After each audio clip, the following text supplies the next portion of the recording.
नमस्कार, बहुत स्वागत है आपका। आप देख रहे हैं ग्रैंड धर्मा सन्मार्ग।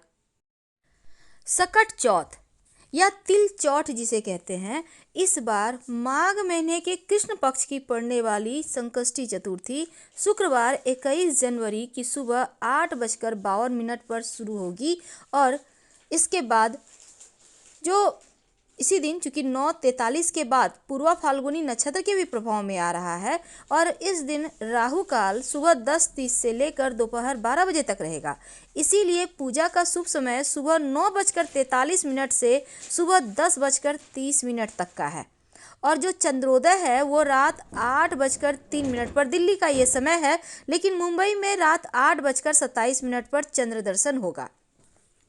तो इस संकष्टी चतुर्थी का व्रत का महत्व क्या है और भूलकर भी कौन सी वस्तु गणेश जी को अर्पित नहीं करना चाहिए।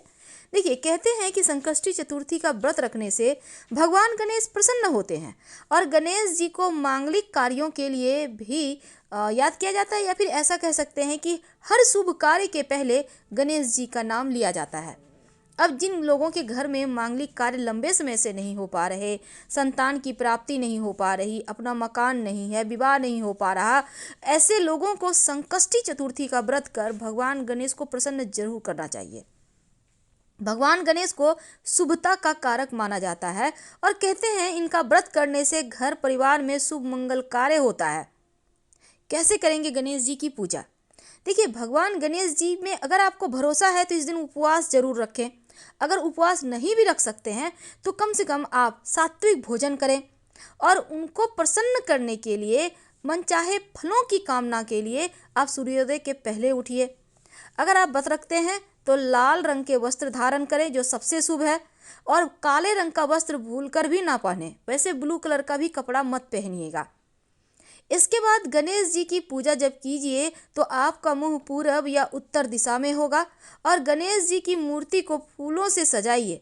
पूजा में तिल और गुड़ का प्रयोग जरूर कीजिए, क्योंकि तिलकुट्टा चौथ या तिल चौथ के नाम से जानते हैं। इस दिन गणेश जी को तिल गुड़ का भोग जरूर लगाइएगा।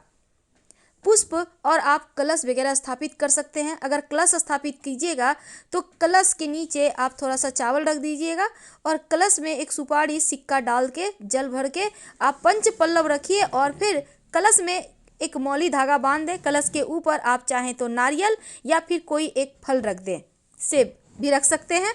इसके बाद आप धूप, चंदन, प्रसाद वगैरह सब अर्पित करें। नारियल हो तो रख लें, नहीं तो केला रख लें। कुछ नहीं है तो गुड़ और काला तिल का भोग लगा दें। अब गणेश जी को आप जो मोदक है, लड्डू है, उसका भोग लगाइए, जो भी आपके पास है। गणेश जी के मंत्र का खूब जप करें। नहीं कुछ समझ में आए तो ओम गंग गणपतये नमः का जप करें और चांद निकलने से पहले संकष्टी चतुर्थी व्रत कथा का पाठ कर लें या आप पाठ सुन लें। पूजा समाप्त होने के बाद प्रसाद जरूर बांटिए और रात को चांद देखने के बाद ही व्रत खोला जाता है। इस तरह से ये व्रत पूर्ण होता है। ये तो थी चतुर्थी तिथि की महिमा।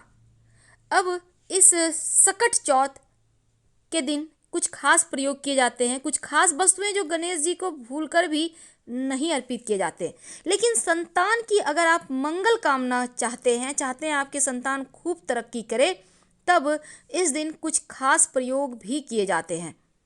भगवान गणेश के व्रत रखने से हर मनोकामना पूर्ण होती है और गणेश जी की स्तुति करना, गणेश चालीसा पढ़ना, संकटा चौथ व्रत कथा का श्रवण करना जीवन की मुश्किलों से बाहर निकालता है। तो गणेश जी विघ्नहर्ता है। उनके 12 नामों का भी आप जप कर सकते हैं और उनके 12 नाम हैं सुमुख, एकदंत, कपिल, गजकर्णक, लंबोदर, विकट, विघ्ननाश, विनायक, धूम्रकेतु, गणाध्यक्ष, भालचंद्र, गजानन। अगर इन 12 नामों को आप सुन भी लेते हैं तो जीवन की मुश्किलों से बाहर निकल आते हैं। तो इस जो सकट चौथ है, इस दिन बच्चों के दीर्घायु होने के लिए, बच्चों के अच्छे परवरिश के लिए या फिर बच्चों के उज्जवल भविष्य के लिए आप गणेश जी को क्या अर्पित करें। लेकिन उसके पहले गणेश जी को कुछ ऐसी चीज़ें हैं जो भूलकर भी नहीं चढ़ाना चाहिए। और पहला है तुलसी का पत्ता। पौराणिक कथा के अनुसार गणेश जी ने तुलसी जी का विवाह प्रस्ताव ठुकराया था। इसके बाद तुलसी जी ने गणेश जी को 2 विवाह का श्राप दिया था। तो गणेश जी ने तुलसी जी का विवाह एक राक्षस के साथ होने का श्राप दिया, इसलिए गणेश जी की पूजा में तुलसी का प्रयोग नहीं होता है। गणेश जी की जब आप पूजा करते हैं तो काले रंग के कपड़े भूल कर भी मत पहनिएगा और पीला या लाल कपड़ा पहने तो बढ़िया है। अगर आप सकट चौथ का व्रत रख रहे हैं तो भूल से भी गणेश जी की सवारी मूसक यानी चूहे को मत सताइएगा, नहीं तो गणेश जी नाराज हो जाएंगे। और जब आप चंद्रमा को जल में दूध डालकर अक्षत डालकर चंद्रमा को अर्घ्य दीजिएगा तो ध्यान रखिएगा कि जल के छींटे पैरों में नहीं पड़ना चाहिए।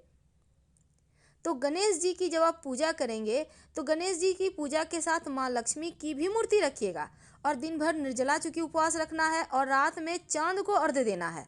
वैसे पूजा कर आप फलाहार कीजिए, संभव हो तो फलाहार में केवल मीठा ही खाइए, सेंधा नमक मत खाइए। और इस दिन जमीन के नीचे से निकलने वाली चीज़ें भी नहीं खाई जाती और ना ही गणेश जी को अर्पित किए जाते हैं, इस बात का भी ध्यान रखिएगा। गणेश जी की पूजा में 21 दुर्वा गणेश जी को जरूर अर्पित करें और एक सुपारी और साथ ही एक सिक्का अर्पित करें। गणेश जी हर विघ्न बाधाओं को हर लेंगे। आप चाहें तो 2 सुपारी भी अर्पित कर सकते हैं। गणेश जी आपके मुश्किल समय में आपको बचाएंगे और ये जो सुपारी है ये लेकर आप जब भी कोई अच्छे काम के लिए निकलेंगे वो कार्य आपके सफल हो जाएंगे। आप घी और गुड़ भी इस दिन भोग उनको लगा सकते हैं। घी और गुड़ का भोग लगाने से संतान जीवन में खूब तरक्की करती है और जीवन के उनके हर मुश्किलें समाप्त हो जाती है। वैसे तो आप गन्ने का भी भोग उनको लगा सकते हैं, लेकिन संतान की तरक्की के लिए आप जरूर उनको घी और गुड़ का भोग लगाएं और तिल का तो लगाना ही है क्योंकि तिलकुट्टा इस व्रत का नाम है। और मांस मदिरा का प्रयोग भूलकर भी मत कीजिएगा। वैसे तो व्रत को जो पाप काटने वाला और पुण्य अर्जित करने वाला कहा गया, इसलिए ना तो झूठ बोले और ना ही किसी से धोखाधड़ी करें। किसी कमजोर व्यक्ति या गरीब व्यक्ति का अपमान भी ना करें, नहीं तो भगवान नाराज हो जाते हैं। और भगवान गणेश का व्रत रखने से परिवार में सुख संपन्नता आती है, गृह क्लेश दूर होते हैं, कर्जों से मुक्ति मिलती है और जीवन की हर मुश्किलें समाप्त हो जाती है। तो इस दिन चांद को बिना देखे आपका व्रत पूरा नहीं होगा, तो व्रत में चंद्रमा निकलने के बाद पूजा करें, अर्घ्य दें, फिर पारण करें व्रत का। और साथ ही साथ जितना ज़्यादा हो आप गणेश जी के मंत्रों का जप करें और कथा जरूर सुनिएगा, बिना कथा का आपका व्रत अधूरा है। तो हम आपसे विदा लेते हैं। हर हर महादेव। जानकारी अच्छी लगे तब लाइक कर सब्सक्राइब जरूर करें। धन्यवाद।